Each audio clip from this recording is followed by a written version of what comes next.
एकदा पार्वतीने परमेश्वर शिवशंकरांना विचारले, असे कोणते श्रेष्ठ तसेच सरळ वृत्तपूजन आहे, ज्यामुळे मृत्यूलोकातील प्राण्यांना तुमची कृपा प्राप्त होईल?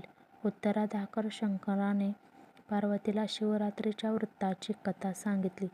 एका गावात एक शिकारी राहत होता.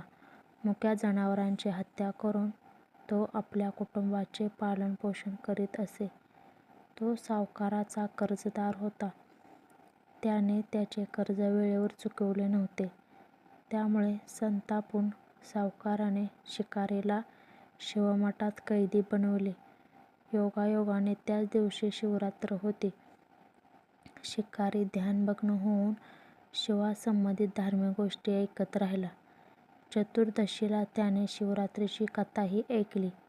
सायंकाळी सावकाराने त्याला जवळ बोलावून कर्ज फेडण्याविषयी विचारले. शिकारी दुसऱ्या दिवशी सर्व कर्ज फेडेन असे वचन देऊन कैदेतून सुटला. आपल्या दिनचर्येप्रमाणे तो जंगलात शिकारीसाठी निघाला.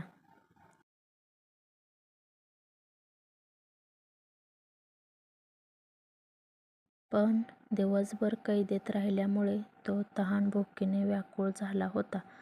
शिकार करण्यासाठी तो तलावाकाठच्या बेलपत्राच्या झाडावर मचाण बांधू लागला. बेलवृक्षाच्या खाली बेलपत्रांनी झाकले गेलेले शिवलिंग होते. शिकाऱ्याला मात्र हे माहीत नव्हते.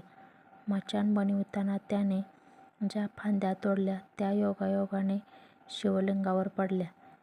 या प्रकारे दिवसभर उपाशी असलेल्या शिकाऱ्याचे व्रतही झाले आणि त्याच्याकरवी शिवलिंगावर बेलपत्रही वाहिले गेले. एका प्रहरानंतर एक गर्भिणी हरिणी तलावावर पाणी पिण्यासाठी पोहोचली. शिकाऱ्याने आपल्या धनुष्याने तिच्यावर नेम साधलाच होता. तितक्यात ती हरिणी बोलली, मी गर्भिणी आहे. तू एकाच वेळी 2 जीवांची हत्या करशील हे योग्य नाही. मी आपल्या पिलाला जन्म देऊन लवकरच तुझ्यासमोर येईल, तेव्हा तू मला मार. शिकाऱ्याने धनुष्य बाजूला ठेवले आणि हरिणी झाडाआड लुप्त झाली. काही वेळाने दुसरी हरिणी तेथून निघाली. शिकाऱ्याच्या आनंदाला पारावर उरला नाही. त्याने तिच्यावर नेम साधला. हे बघून त्या हरिणीने त्याला सांगितले की, हे पारधी, मी एक कामातून विरहिणी आहे. आपल्या प्रियेच्या शोधात भटकत आहे.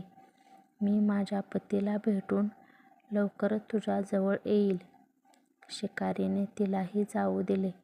2दा शिकार हातातून गेल्यामुळे तो चिंतित झाला. तेवढ्यात एक हरिणी आपल्या पिल्लासोबत तेथून निघाली.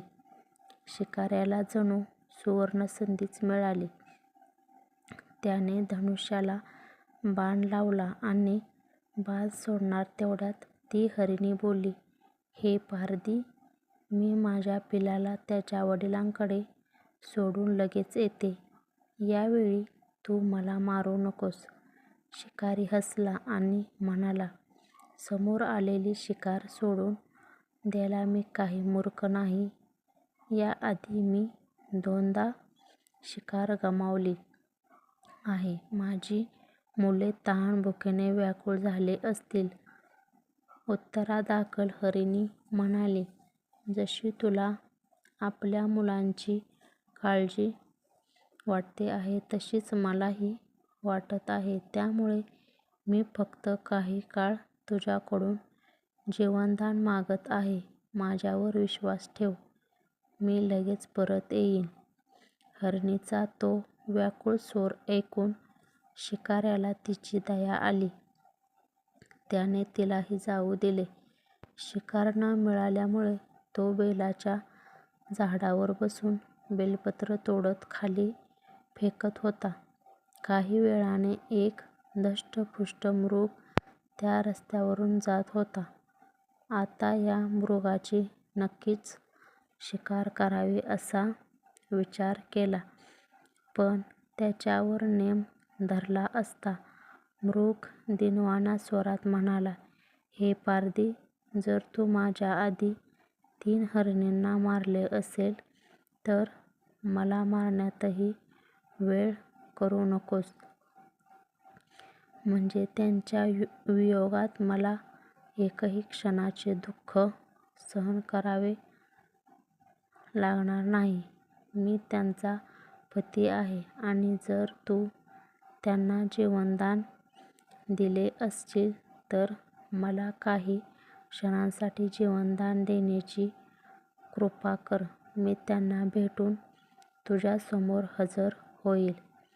मृगाचे बोलणे ऐकून शिकाऱ्याच्या डोळ्यासमोरून संपूर्ण रात्रीचे घटनाचक्र आले. त्याने सर्व कथा